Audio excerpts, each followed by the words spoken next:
So an Obi-Wan film has actually been confirmed by Disney to be in the works, and I can't think of a better way to open up like a Star Wars anthology sort of universe out there past the degrees of, like, you know, episode 1, episode 2, episode 3, etc, etc, etc, and Rogue One, which all sort of tightly knit together in sort of the grand scheme of the Skywalker family and all that, what happens to the universe. But we as fans want to see what happens to the minor characters, or sort of see what happens in the stories of the the minor stories. Okay, that's how I can explain it. Sorry, like what happens in Obi-Wan's life between episode 3 and 4. That doesn't really affect the universe per se, even though it is a key factor in why the universe is saved from, or the galaxy, I guess, from the tyranny of the Emperor. But he, in that time, isn't really that big, and that's great that we are actually getting a film on that, and it really opens up, as I said before, opportunities for movies such as Boba Fett, Master Yoda, Darth Vader, Darth Maul, that have been rumored before, maybe Darth Sidious even, which may be actually boring unless they focus on the early years with Plagueis and that. You know, other movies like Mace Windu. Fuck, I would pay so much to see a Mace Windu movie. Let me tell you, man. Oh God.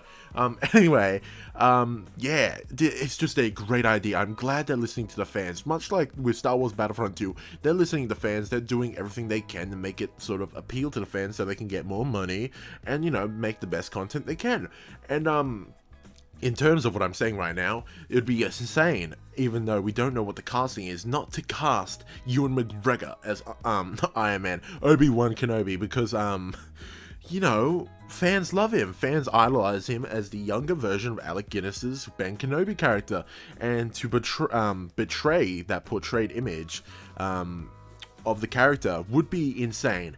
As a company who's really indulging in solo films to get more money, like down to the core, because you only listen to fans who can get more money, you know, it's not really a bad thing, it's why you exist. But anyway, to get more money, you would listen to everything the fans say, like, yes, keep it coming, we'll make the movie you want, just give us ideas, like, and it'd be insane to fucking hell, betray the one thing that you could not fuck up. And yeah, I don't think they'll do that. But anyway, what do I think this thing's going to be based on?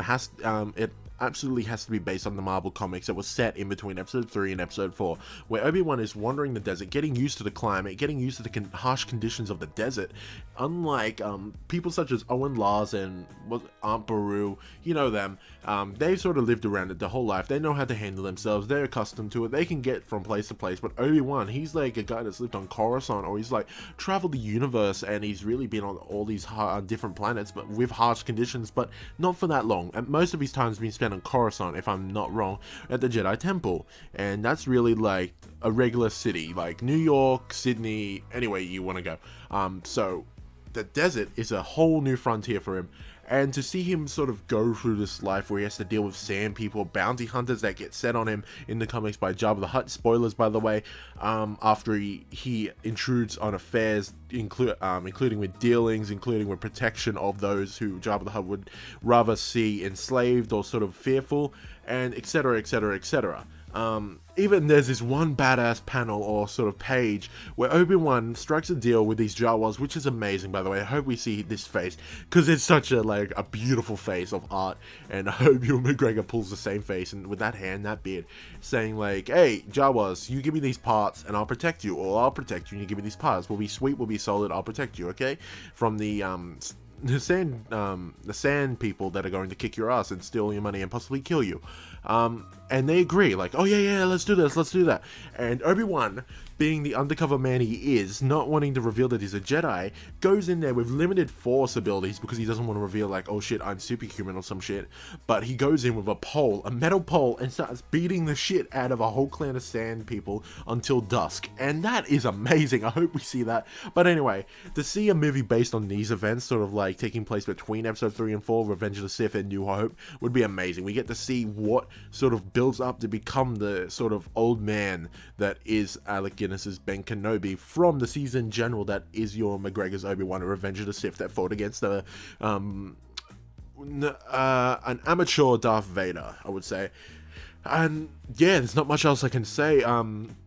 Hopefully some of these shots that have been captured as panels in the comics actually be replicated, because there's a lot of beautiful art inside of these Star Wars comics, and hopefully the director sort of takes that into account and sort of like says, let's be super nerds, let's like capture some of these shots, because it is fucking amazing. But anyway, guys and girls, I better stop there before I start rambling. Yeah, can't think of a better idea to start off like a Star Wars anthology sort of spin-off universe, and I can't wait. Everyone's my favorite character, and yeah. Goodbye, guys. Bye, guys and girls. Thanks for watching. Please like, comment, subscribe. See you around.